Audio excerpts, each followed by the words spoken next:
This is my review of Spider-Man Power Charge Rhino. And this is a figure that's really exceptional for its price point. These Spider-Man figures typically range from $8 to about $10. So the amount of detail in the sculpt and in the paint is really exceptional, and what really sets this figure apart from the other figures in the Spider-Man action figure line. So this is definitely a must-buy if you are a Spider-Man fan or you like action figures. So looking at the head sculpt first, I will adjust the light so we can see the head here, and it's got a very nice expression on the rhino's face, and you can even see the detail of the actual rhino's eye right there, which is a nice detail. And as you look at the horn here, you can see what maybe appears to be quality control or paint issues, but I think this was done on purpose to show like weathering or age or battle damage. So really nicely detailed in the head sculpt alone.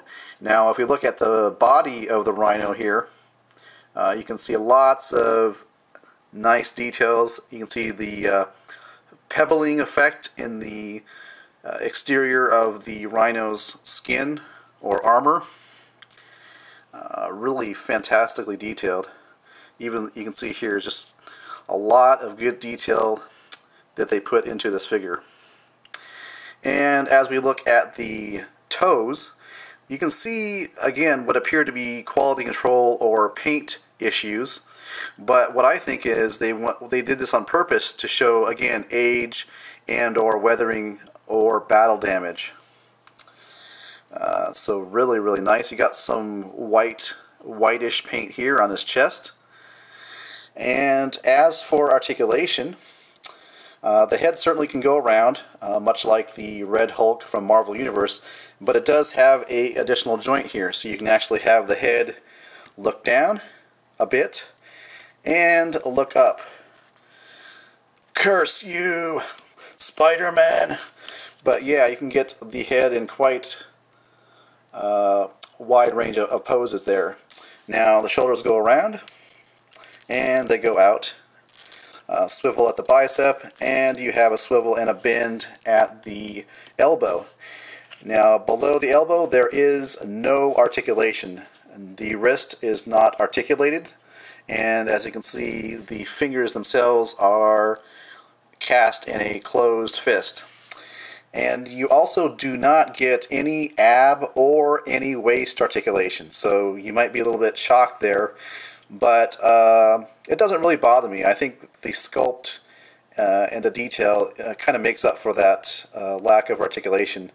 But yeah, you can't move the torso or the waist.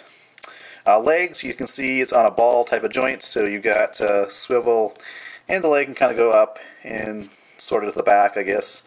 As you can see there, swivel at the thigh area, which is nice. And that is all you have for articulation. There is no knee joint and there is no ankle joint. So I don't know if that's going to be a negative for you as far as the articulation goes. For me, it doesn't really bother me, like I say. Now, as for the accessories that come with this figure, well, you get the kind of the game cards, if you will, that come along with the figure. It's part of the game they have. You get this kind of decoder card here with a nice picture of the rhino on there, and some symbols that have to do with the game. Here's the second card here, Spider-Man, with a picture of Spider-Man and the rhino. So if nothing else, you've got some nice artwork. Most people I don't think are going to play the game. And here's the final look at the other card. And it has the rhino on the back, which is a really cool picture. And yeah, as you can see, you can put them together here and they form a bigger picture, like so.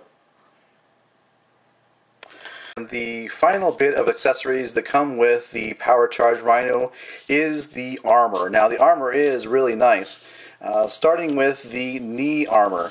You do have a left and a right knee armor, and as you can see, they are actually very nicely detailed. Now, it does apparently matter which one you put on the left leg and which one you put on the right leg, because if you turn them over, and if you can make that out, there's actually a letter R there, which of course stands for the right leg. So if we take a look at the other armor, it also has corresponding left or L and R's that indicate which leg or which arm the armor goes on. Now these here are the armors for the forearm of the Rhino figure, and again they are nicely detailed as well. And finally, my favorite bit of armor, the shoulder armor. Now they have spikes on them, as you can see, and again they are nicely detailed. You can see all the the pits and the grooves to indicate battle damage, which is really nice. Now, oddly enough, these shoulder armor or shoulder spikes, they do not have a left or a right on them, at least as far as I can make out. So you just kind of have to guess and see what fits best on the figure. So you're probably wondering, how does the armor actually attach? Well, if we take a look at the shoulder armor, for example, you can see inside of the armor there are these two nubs right there, and they actually correspond to locations on the actual figure. You can see there, it's barely noticeable, but what it is, it's actually the hole where that nub fits on the front, and if you take a look at the back, there is the other hole. So the armor would basically fit sort of like that into those two recessed holes. So here is Power Charge Rhino with his armor on, and I have to say it looks fantastic. You can see there is the knee armor, and on his forearm you can see we've got the armor there as well on both arms, looking really nice. And of course my favorite, the shoulder armor. Now, in terms of how this actually works as a toy, as a gimmick, while it does look really cool, I'm finding that all of these pieces of armor, they do tend to fall off easily, and that's a shame because they really look good. Especially on mine, the left leg, or pardon me, the left knee armor here, it really tends to fall off very easily. It's basically hanging by a wing and a prayer right now. It's a shame because it looks really nice, and the system that it uses to attach to the Rhino's body is very tenuous at best, which is to say it's not the greatest connection. So it's a bit of a disappointment on my part, because the armor looks so fantastic on this figure, but it just doesn't want to stay on there properly. And I have to say also, if you want to articulate this figure with this armor on, I wish you the best of luck, because it is very difficult. I mean, granted, you could glue it on there, but then you're stuck with, a Rhino that doesn't really look like, well, you're stuck with the armored version of the Rhino. I suppose maybe you can go out and buy two versions, but nonetheless, if you're a kid or if you're a collector and you just want to have one Rhino and not have to go out and buy another one, then having the armor on and articulating the figure is not going to work really well.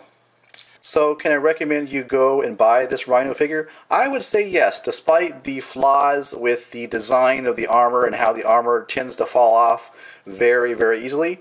I still am very impressed by the overall sculpting of this figure and the detail in the paint, like I talked about before, with the certain parts of the Rhino, like his horn and his toes being or showing some weathering or aging or battle damage. That's incredible. And again, the sculpt, if we take a look again at the sculpt and details in this figure, it is really nicely detailed, and I have to say they did a great job in terms of the sculpting. Now, some people are going to not like the fact that you don't have articulation at the wrist, at the ab, at the waist, at the knee, and at the ankle. So that could definitely be a negative for a lot of people.